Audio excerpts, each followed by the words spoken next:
Good morning বন্ধুরা। আমি আজকে দেখো রান্না বসিয়ে দিয়েছি। তাও অনেকটাই বেলা হয়েছে, এখন 9:30 বাজছে। সকাল থেকে একটু মেঘলা মেঘলা ওয়েদার ছিল, তাই ভাবলাম একটু পরেই রান্নাটা বসাবো। একদিকে ভাত বসিয়েছি, ভাত আলু সেদ্ধ করতে দিয়েছি। আর পাবদা মাছটা কালকে নিয়েছিলাম, যেহেতু কালকে কই মাছটা করেছিলাম, তাই ভাবছি আজকে পাবদা মাছটা করব। আর কিছু করব না, এখনও মেঘলা মেঘলা হয়ে আছে, কিন্তু একটু রোদ উঠেছে। তারপর রান্না বান্না করে খেয়ে দিয়ে চলে গেলাম রেডি হয়ে। তা আমার একটা কানের খুব দরকার ছিল, তাই একটু দোকানে ঢুকে এই যে সামনেই দেখতে পাচ্ছ এই আকাশি কালারের কানেরটা সাদা পাথরের ওপর, এটাই ভালো লাগলো, তাই এটাই নিয়ে নিলাম। পরেও দেখে নিলাম কেমন লাগছে। তো দোকানে যারা যারা ছিল বলল, বেশ তোমাকে মানিয়েছে, এটাই নাও।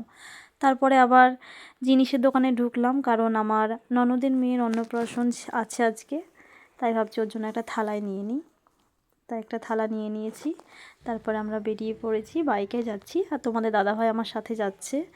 আজকে ওর কাজ ছিল না, তাই ভাবলাম চলো যে আমরা দুজনে একসাথেই যাই, আবার খেয়ে দিয়ে রাত্রে বাড়ি চলে আসা হবে। আর এখন আমি দাঁড়িয়ে আছি আমাদের আশ্রমের সামনে, বেলডাঙ্গা প্রণব ভারতী আশ্রম। এখানে তোমাদের দাদাভাইয়ের একটু দরকার ছিল, তাই দাঁড়িয়েছিলাম। তারপরে আবার গাড়ি চালাতে শুরু করেছে। আর কি হাওয়া দিচ্ছিল, খুব ঠান্ডা লাগছিল। ফাইনালি পৌঁছে গেছি আমরা ননদের বাড়ি। আর এসে দেখছি এখানে ভাত খাওয়ানোর যে রিচুয়ালসগুলো, সেগুলো শুরু হয়ে গেছে। আমাদের কপালে ছিল, বেশ দেখা হলো। আর আমাদের ভাগ্নের কি বলতো, অনেকটাই ধৈর্য ছিল, তাও ছেলে আর ধৈর্য ধরতে পারেনি, একদম শেষের দিকে কেঁদে দিয়েছিল। যতই হোক আজকের দিনে বাচ্চারা একটু কাঁদে, কারণ মানুষের চারিদিকে মানুষজন থাকে, তো দেখে পুরো ঘাবড়ে যায়। ওইসব দেখার পর উপরের ছাদে চলে গেলাম, কারণ ওখানে খাওয়ানোর ব্যবস্থা করা হয়েছিল। আর দুপুরের খাবারটা খেয়ে নিয়েছি এসেই। ফার্স্টে ভাত, ডাল, পাঁচ তরকারি দিয়ে বেশ ভালো লাগলো। দুপুরের রান্নাগুলো খুব সুন্দর হয়েছিল। সুধর্ণ খেলো না, ওর পিসির সাথে খাবে বলে। খেয়ে দিয়ে আবার নিচে চলে এসেছি। আর আয়নাতে একটু ভালো করে দেখে নিচ্ছি, দোকানে তো ভালোভাবে দেখা হয়নি। আর এই শাড়িটা নিয়েছিলাম সেদিন বাজার থেকে, কেমন লাগছে পরে কমেন্টে জানিও। হুম, হারিয়ে ফেলেছে বোধহয়। এই যে এখন চলে এসেছি সর্ষের জমিতে ভিডিও শুট করতে। এই যে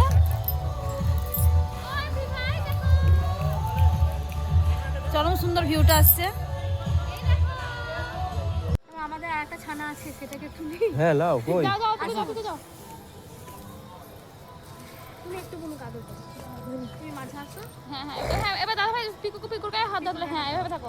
হ্যাঁ হ্যাঁ হয়েছে। কই কই কই প্রি ভাই দেখো, আমার দিকে দাদা এদিকে তাকাচ্ছে।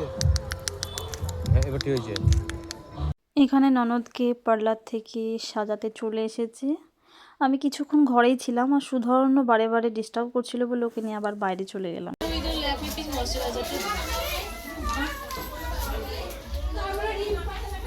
বাইরে এসে দেখলাম যে স্টলগুলো বসে গেছে, তাই একটু চিকেন পকোড়া আর একটু কফি খেলাম। সুধর্ণ ফুচকাও খেয়েছে। আমার ফুচকা খেতে খুব একটা ভালো লাগে না, আর ভোজবাড়িতে গেলে আমি ফুচকা খাই না, কারণ ওটা খেলে আমি আর কিছু আর খেতে পারবো না, কেমন জানি একটা লাগে।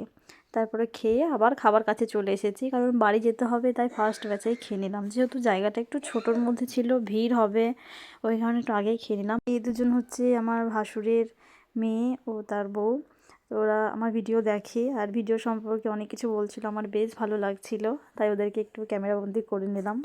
আজকে খুব তাড়াতাড়ি খেয়ে নিচ্ছি, কারণ বাড়ি যেতে হবে, তাই ফার্স্ট ব্যাচেই বসে পড়েছি। সুবর্ণকে নিয়ে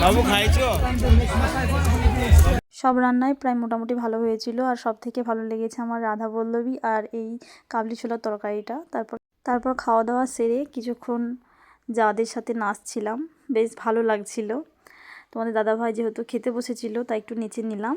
আর আমি বাড়ি যাওয়ার জন্য একদম রেডি, সোয়েটার চাদর সব পরে নিয়েছি। তোমাদের দাদাভাই এলেই চলে যাব। তো আজকের মতো এই পর্যন্ত, বাই, টাটা।